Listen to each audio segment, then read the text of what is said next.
Salut les gens, c'est la Haute Gaule. Bon, on est le 19 mai, il est dans les 13 heures plus ou moins. Je fais une petite vidéo toujours avec mon GSM parce que j'ai toujours un bruit de fond quand j'enregistre sur le PC, sur la carte du jugement. Alors la carte du jugement, c'est la numéro 20. Je sais que certaines personnes l'attendaient parce que c'est un petit peu la symbolique de notre année 2020. Alors sur cette carte, on voit un ange dans une couronne de nuages qui est bleu avec des rayonnements qui sont jaunes et rouges. Cet ange euh, souffle dans une trompette qui porte un drapeau qui contient une croix jaune. En dessous de cette trompette, nous voyons trois femmes qui sont nues avec les cheveux bleus et tout ça se passe dans un environnement désertique. Cette carte porte le numéro 20. Alors la carte du jugement, c'est une carte un peu spéciale en fait parce que, euh, bon, je rappelle quand même toujours pour les puristes que c'est mon interprétation à moi, n'allez pas chercher euh, dans les livres, etc. Même si mon interprétation peut être parfois reliée au livre, il n'en reste pas moins que c'est mon interprétation à moi. Donc la carte du jugement est assez intéressante parce que on y voit justement un ange et on peut symboliser cette carte qui porte le numéro 20 et qui est donc l'avant-dernière carte du tarot. Je vous le disais dans d'autres vidéos, le tarot c'est un chemin. Et en fait, quand on arrive au bout du chemin, c'est-à-dire à la mort, eh bien, on a ce qu'on appelle le jugement dernier. Alors, le jugement dernier, dans certaines religions, c'est une étape avant soit l'ascension, soit la réincarnation. Je dis bien selon certaines religions, parce que toutes les religions ne parlent pas de réincarnation, ne parlent plus de réincarnation, parce qu'elles en parlaient avant. Eh bien, nous sommes en fait sur une, on va dire, remise en perspective de la vie qu'on a vécue, des choix qu'on a fait durant cette vie, etc., pour, selon certaines croyances, selon mes croyances aussi, choisir les étapes qui vont suivre. Alors, ici, on a donc un ange qui va jouer de la trompette, du clairon. Je ne vais pas trop m'arrêter sur la symbolique de cette carte, même si, bon, ça fait quelques vidéos que je fais, vous commencez un peu à voir les couleurs, la symbolique, etc. Euh, je vais m'arrêter un petit peu sur sa signification. Alors, beaucoup parlent de jugement dans le sens tu pourras être jugé, tu vas être jugé. Jugé, ça peut être un jury qui te juge, ça peut être un patron pour lequel, face à qui tu te présentes pour un nouvel emploi, etc. Moi, je parle d'abord et avant tout de l'auto-jugement. Alors, l'auto-jugement, c'est quoi? Ben, c'est la capacité ou le défaut, selon le point de vue qu'on peut avoir en fait à se juger soi-même, à être son propre juge, son propre s'estimer soi-même, etc., etc. Donc en fait, pour moi, c'est une carte qui est assez importante parce que c'est une carte qui va en fait symboliser la spiritualité, mais avec un lien, un rappel au côté terrestre de la vie, parce que le côté terrestre va être symbolisé par ces femmes nues. Alors elles sont nues comme arrive un bébé au monde, c'est-à-dire un bébé, il arrive pur, il arrive nu dans le monde. Euh, alors il y a des femmes et il y a des hommes, hein, il n'y a pas que des femmes, il y a un homme et des femmes. Ils prient. Cet ange, comme s'il cherchait la rédemption, ils sont nus comme un bébé arrive nu au monde, c'est-à-dire qu'en fait, le bébé, quand il arrive, il n'est pas jugé. On peut dire, ouais, il est moche ton gosse, mais c'est assez rare. Le bébé, quand il arrive, il n'est pas jugé, il n'est pas dans le jugement non plus. C'est toute la considération de sa vie qui va l'amener à être soit dans le jugement, soit à être jugé. C'est-à-dire que c'est au fil de l'éducation, de l'insinuation des croyances que sa famille ou ses enseignants, éducateurs pourront avoir qu'en fait cet enfant va commencer à être dans le jugement ou pas. Donc le jugement, en fait, c'est pas forcément le jugement du genre ouais, t'as vu, machin, ceci, cela. C'est pas forcément le jugement non plus critique ou négatif, c'est-à-dire que ça peut être un jugement simplement de manière très neutre. Quand on parle du jugement dernier, on estime en fait les étapes, les choix que la personne a fait durant son incarnation. Et en fait, on va vérifier entre guillemets le bien qu'il a fait et entre guillemets le mal qu'il a fait. Je mets des guillemets parce que pour moi, le bien et le mal n'existent pas. Et ce n'est qu'une question de polarité.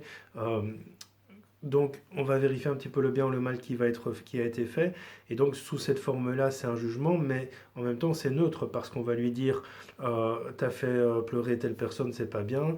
T'as donné le sourire à telle personne, ça, c'est bien. Donc, de manière, c'est assez objectif, c'est assez factuel et c'est assez neutre. Donc, on ne peut pas parler forcément de jugement négatif ni de jugement positif. C'est juste un jugement. Quand tu vas passer un examen oral, tu as un jury devant toi. Le jury, bon, il peut être un petit peu partial, évidemment, si un de tes profs, on va dire, t'a dans le nez, mais de manière objective, le jury va te poser une question sur Napoléon, et si tu dis que Napoléon est mort en 1382, alors qu'en fait il est mort au 19e, ben, inévitablement, objectivement, on va te dire c'est faux. Voilà, donc le jugement n'est pas forcément négatif ou positif en soi. Il n'en reste pas moins que c'est une carte importante parce que c'est une carte de confrontation. C'est-à-dire qu'en fait, quand tu es dans une quand tu l'as dans un tirage, en fait, elle va t'amener à la confrontation, à la réflexion, à estimer un petit peu tes compétences, tes capacités, etc.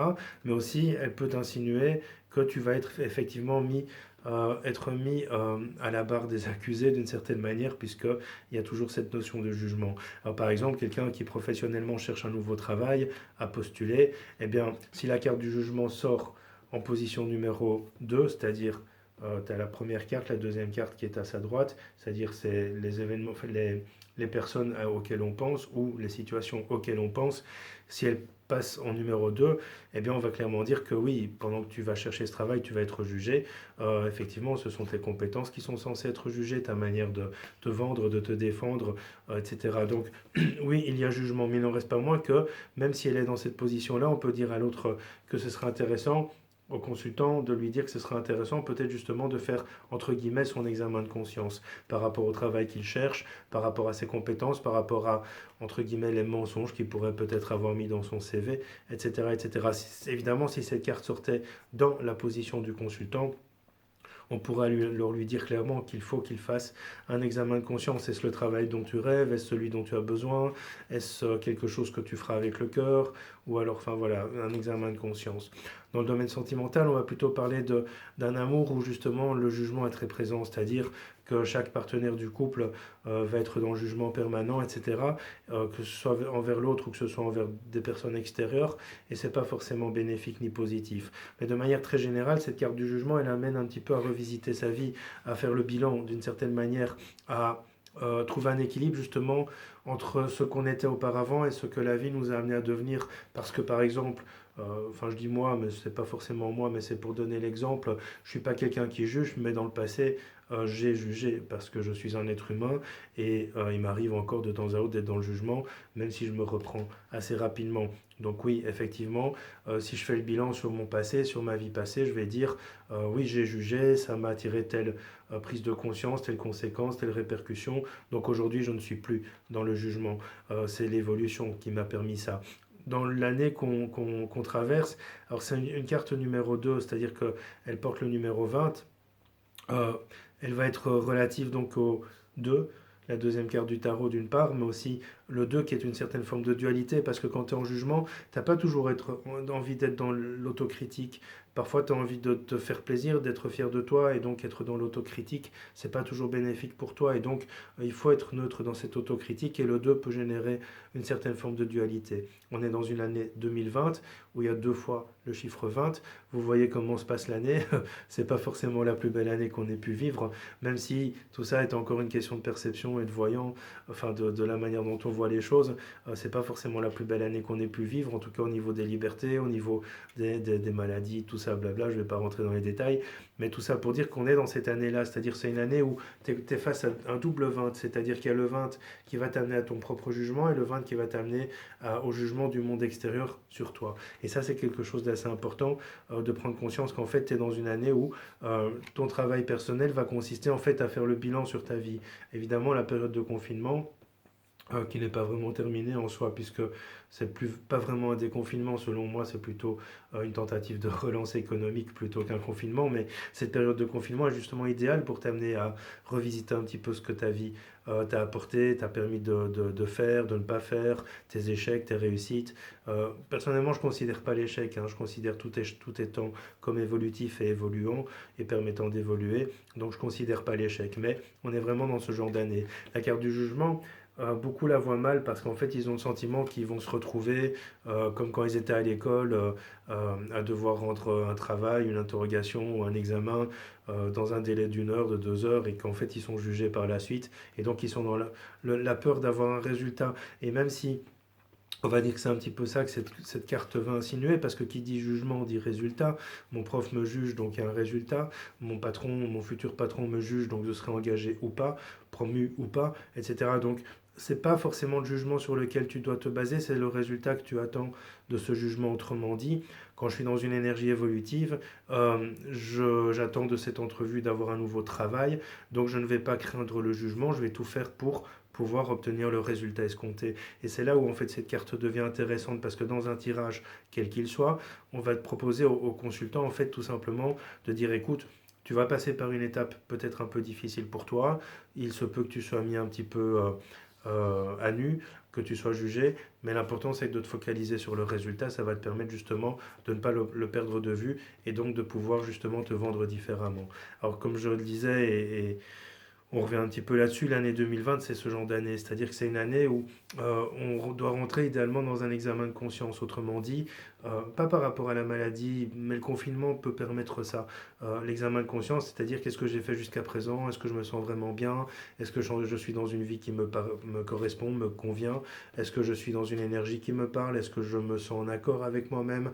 Et tous ces questionnements vont devoir idéalement euh, t'amener à plus de considération de la personne que tu es, t'amener aussi à plus de considération de la vie que tu mènes. Et tu verras qu'avec la carte 21 qui va suivre, je ne vais pas la faire aujourd'hui, mais je la ferai idéalement dans les jours qui viennent. euh, c'est l'année vers laquelle on va aussi, l'année 2021. Donc tu verras à quoi ça peut mener dans le futur. C'est normalement censé être quelque chose euh, de réalisant. Donc voilà pour la carte du jugement. J'avais pas envie de trop m'arrêter sur la symbolique parce que, comme je vous l'ai déjà dit dans différentes vidéos sur le tarot, moi la symbolique c'est pas forcément ce sur quoi je m'arrêtais. Je m'arrêtais plutôt sur l'intuitif, le perceptif et ce que voulait me dire la carte plutôt que de m'arrêter sur sa symbolique. Donc je vais essayer, j'ai pas envie de faire ça maintenant parce que j'ai encore du travail, mais je vais essayer de faire la carte 21 dans les jours qui viennent, comme ça on clôture avec les cartes et après je ferai de temps à autre des vidéos complémentaires au sujet du tarot. Je vous dis à bientôt, passez une belle suite de journée, on est toujours le 19 mai, faut pas que j'oublie de sortir mes poubelles, allez ciao, bonsoir.